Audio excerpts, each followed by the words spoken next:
কপালে যাদের নেই তাদের হাজার করেও হবে না, কপালটা পুরো খুলে যাবে। ব্লগ বানিয়ে যদি একবার ভাইরাল হওয়া যায়।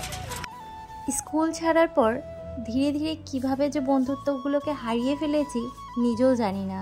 ফেসবুকে যখন পোস্ট দেখি বন্ধুত্বের নিয়ে বা স্কুল জীবন শেষ হওয়ার, রীতিমতো চোখে জল চলে আসে।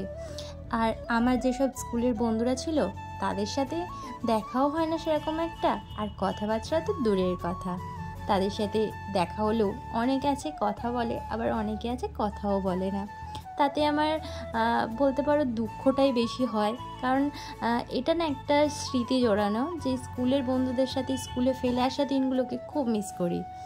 তো আমার সাথে একটা বন্ধু দেখা হয়, সে আমার সাথে কথা বলে, আর সেরকম একটা কারোর হয় না। তার আমার একটা ব্যবহার খুব ভালো লাগে, যেখানেই দেখা হোক সে আমার কথা বলে। সে যদি আমার ভিডিওটা দেখে থাকিস, মেঘার কথা বলছি, যেখানেই দেখা হোক আমার সাথে কথা বলে, আমার খুব ভালো লাগে সত্যি কথা বলতে। বিয়ের পরে কি বলতো, কেউ কারোর সাথে তো আর সেরকমভাবে অ্যাটাচ থাকতে পারে না, কিন্তু রাস্তাঘাটে দেখা হলে যে কথা বলে খুবই ভালো লাগে। আর নন্দিতা বলেও একজন আছে, সেও দেখা হলে কথা বলে, আর সেরকম একটা কারোর সাথে দেখা হয় না।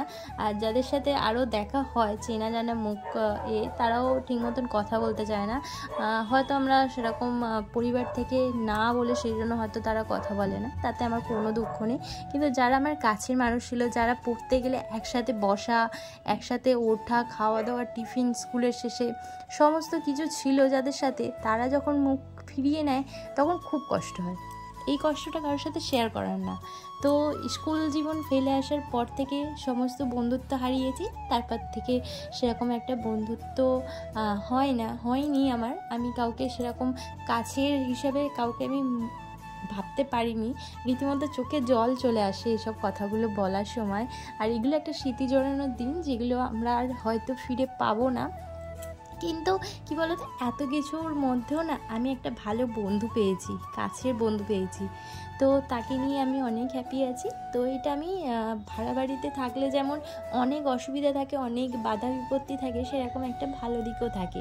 তো আমি ভাড়া বাড়িতে এসে একটা মনের মতন একটা বন্ধু পেয়েছি, যাকে মন খুলে আমি সমস্ত কথা বলতে পারি এবং মন খুলে সমস্ত কিছু শেয়ার করতে পারি। বা সেও আমার কষ্টটা বোঝে, আমিও তার কষ্টটা বুঝি। তার কোনো কিছু হলে সে আমাকে বলে, আমার কিছু হলে আমি তাকে বলি। আশেপাশের প্রতিবেশীদের তো দেখলাম কতই না আলাদা, কিন্তু তাদের থেকে আমি বলবো এই বন্ধুত্বটা আমার অনেক ভালো। তো তার সাথে আমার অনেক দিনের তাদের সাথে পরিচয় তো তোমাদের ফার্স্টে করিয়েছি, আবার সামনেও চলো দেখাবো। সে মানে এতটা ফ্রেন্ডলি, মানে তোমাদেরকে কি বলবো। আমি বিয়ের পরে নতুন একটা বন্ধু পেয়ে সত্যিই খুব হ্যাপি। পুরনো দিনগুলোর কথা মনে পড়লে এখনও চোখে জল আসে, আর ভবিষ্যতেও এসব কথাগুলো ভাবলে চোখেই জল আসে। কারণ পুরনো স্মৃতি কখনোই আর ফিরে আসবে না জানি, কিন্তু তার সত্ত্বেও কী বলতো, স্মৃতি, স্কুল জীবনের স্মৃতি কেউ ভুলতে পারবে না, কেউ ভুলতে পারবে না, আর ভোলার চেষ্টাও করে না কেউ। কিন্তু তাও একটা কষ্ট তো হয় যখন স্কুলের টিচারদের দেখি, তখন সেই পুরনো যে দিনগুলো যে কাটিয়ে এসেছি সেই দিনগুলোকে খুব মিস করি, খুব। তোমরা কারা মিস করো অবশ্যই একটা কমেন্ট করে জানিও, যে তোমার যেসব বন্ধুরা ছিল তারা কি তোমাদের সাথে পরিচিত আছে বা নেই, তারা তোমাদের সাথে কথা বলে কি বলে না, একটু কমেন্ট করে জানিয়ে। তো দেখবো কতজন মানুষ রয়েছে যে পুরনো বন্ধুদের সাথে এখনও মেলামেশায় রয়েছে তাদের সাথে। আমার তো নেই, আমার কপালের দোষ না কি জানি না, না আমার ফ্যামিলির প্রবলেমের জন্য সেই জন্য কেউ আমার সাথে মিশতো না, না আমি গরিব ঘরের মেয়ে বলে সেই জন্য আমার সাথে কেউ মিশতো না, জানি না। তো যাই হোক, বিয়ের পরে নতুন বন্ধু পেয়েছি, সেটা তো আমাদের ফাইনালি শেয়ার করলাম। অনেক দিনের আমাদের রিলেশন বলতে কি বন্ধুত্বটা প্রায় আজ ধরে নাও 2 বছর হতে যায়। 2 বছর ধরে বন্ধুত্ব ফাইনালি আজ রিভিল করে দিলাম যে আমার কাছের বন্ধু কে, সেটা রিভিল করে দিলাম, যার সাথে আমি ভালোভাবে কথা বলতে পারি। আর একদিনকে তোমাদেরকে ব্লগে নিয়ে আসবো ওকে। এখন তো এমনি নর্মাল ভিডিও করেছি, তো সেও একটু লজ্জা পাচ্ছিল, তাও দেখো তাদের সাথে কী কথা বলি, শুনতে থাকো। আমরা দুজন যখন একসাথে থাকি দেখো তোমরা কতটা খুশি থাকি। তোমাদের জীবনেও কি এরকম বন্ধু পেয়েছো যাকে তোমরা খুব ভালোবাসো? বলতে বলতে চলো আগে চলো, তোমার ভিডিও করি। এটা সুন্দর করে স্টাইল করে হাঁটো।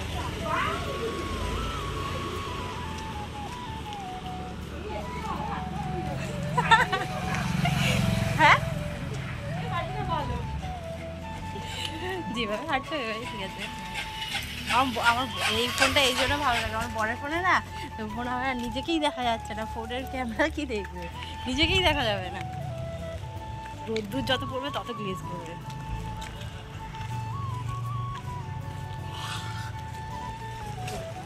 ব্লগ বানিয়ে যদি একবার ভাইরাল হওয়া যায়, কপালটা পুরো খুলে যাবে গো। কপালে যাদের নেই তাদের হাজার করেও হবে না। এখানে দু বান্ধবীতে মিলে ব্লগ করে ভাইরাল হওয়ার কথাই বলছিলাম, তো সেটাই আমাকে বলছিল যদি ব্লগ করে ভাইরাল হতো কতই না ভালো হতো। আমাদের মতন গরিবের কপালে এই সুখটা হয়তো আর মিলবে না। তো এদিকে রাস্তার কাজ হচ্ছিল, আর এদিকে আমরা গিয়েছিলাম হাটেতে। তো হাটে এত তাড়াতাড়ি আমরা দুজন চলে গেছি যে হাটই বসেনি। তো কি করব, বাড়ি চলে আসছিলাম। তো দু বন্ধুতে মিলে গেছিলাম হাটে জামা কাপড় কিনতে, কিন্তু হাটে জামা কাপড় তো দূরের কথা, হাটই বসেনি, কারণ এতটা পরিমাণে রোদ উঠেছিল যে বসেই নি।